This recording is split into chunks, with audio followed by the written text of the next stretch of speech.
चीनी जिस गन्ने से गुड़ इतना काला होता है, उसकी चीनी इतनी सफेद कैसे हो गई? केमिकल्स उसमें डाले जाते हैं। और मैं एक चीनी मिल के अधिकारी जो मैनेजर है, मैं उनकी बात आपको बता रहा हूं। उन्होंने कहा कि मुझे लगभग 12 साल हो गए चीनी मिल में काम करते हुए, और जब से मैंने काम करना शुरू कर दिया चीनी मिल में, तभी से मैंने घर में चीनी लाना ही बंद कर दिया। मैं तब से अपने बच्चों को चीनी खिलाता ही नहीं हूं, जबकि नौकरी से सैलरी वहीं से मिलती है, मगर चीनी नहीं। मैंने कहा कि आखिर कौन सी घटना घटी जिसके कारण से आपने ऐसा किया?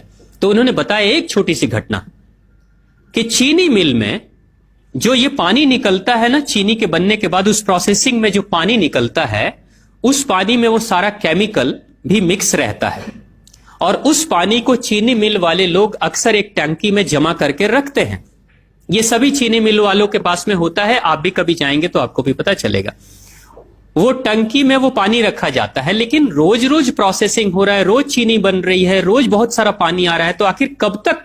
एक टंकी की क्षमता है ना, कितने दिनों तक वो टंकी खाली रहेगी? भर जाती है, भरेगी तो फिर क्या करेंगे? खाली करना है।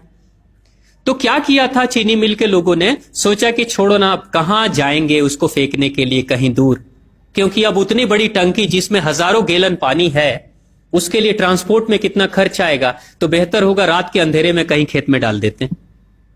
क्योंकि जनरली फैक्ट्रियां तो होती हैं ऐसे ही बिराने में, तो कहीं डाल देते किसी खेत में, क्या पता चलेगा पानी है कि चीनी मिल का पानी है क्या है। तो ये सोचकर मैनेजमेंट वाले लोगों ने रात में ही उस पानी को खेतों में छुड़वा दिया, और नतीजा यह हुआ कि उस खेत की सारी फसल जल गई, मिट्टी बंजर हो गई। और जब किसान पता करने लगा कि आखिर क्या हुआ मेरे खेत में, जब चेकअप कराया वो मिट्टी का, तो पता चला कि इसमें तो चीनी मिल का जो वेस्ट मटेरियल है वो डाला गया है। तब उसको खबर मिली कि हां, किसी स्टाफ ने बताया कि हां, हमारे चीनी मिल से ही पानी डाला गया था आपके खेत में, और पूरी मिट्टी बंजर हो गई। उसने केस कर दिया और चीनी मिल वाले को मुआवजा देना पड़ा लाखों रुपए।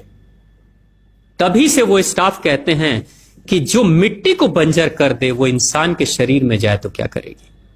उसी के बाद से मैंने अपने घर में चीनी लाना बंद कर दिया। और सच्चाई है, लगभग अगर आप देखेंगे तो अंग्रेजों के आने के समय अंग्रेज पहला चीनी मिल इन्होंने भारत में ही लगाया था। पहला चीनी मिल भारत में ही अंग्रेजों का लगा, और अंग्रेजों ने चीनी की शुरुआत की। भारत के लोग गुड़ खाते थे, चीनी नहीं खाते थे। उन्होंने बहिष्कार किया, बिल्कुल नहीं, लेकिन चीनी और चाय पत्ती दोनों के लिए लोगों को तैयार किया गया था। चाय पिला पिलाकर फ्री में चीनी के लिए तैयार किया गया, और चाय के लिए भी तैयार किया गया। अंग्रेज ने जब से यह शुरू किया है, और पिछले 50 वर्षों से हमारे समाज में चीनी खाने का प्रचलन बहुत तेजी से बढ़ा है, और उसी समय से भारत के लोगों के बच्चों के शरीर में कैल्शियम की कमी होनी शुरू हो गई है। अगर कोई मां, अगर कोई बहन जो गर्भवती हो, गर्भकाल के दौरान अगर चीनी का सेवन अगर कोई बहन कर रही हो, तो चांसेस ज्यादा होते हैं गर्भपात होने के। कोई मां अगर बच्चे के जन्म से पहले 1 साल पहले से ही चीनी छोड़ दे और सामान्य भोजन करे, अपना ही दूध बच्चे को पिलाए, और कम से कम 5 साल तक बच्चे को चीनी ना खिलाए, खुद को चीनी ना खिलाए, उस बच्चे को कभी भी ऑस्टियोपोरोसिस की समस्या नहीं हो सकती। कैल्शियम की कमी उसके शरीर में कभी नहीं होगी। चीनी जब जाती है आपके शरीर में, तो बाहर जब निकलती है तो अकेले नहीं निकलती, कैल्शियम लेकर निकलती है। चीनी कैल्शियम लेकर निकलती है, हड्डियों को गलाकर निकलती है।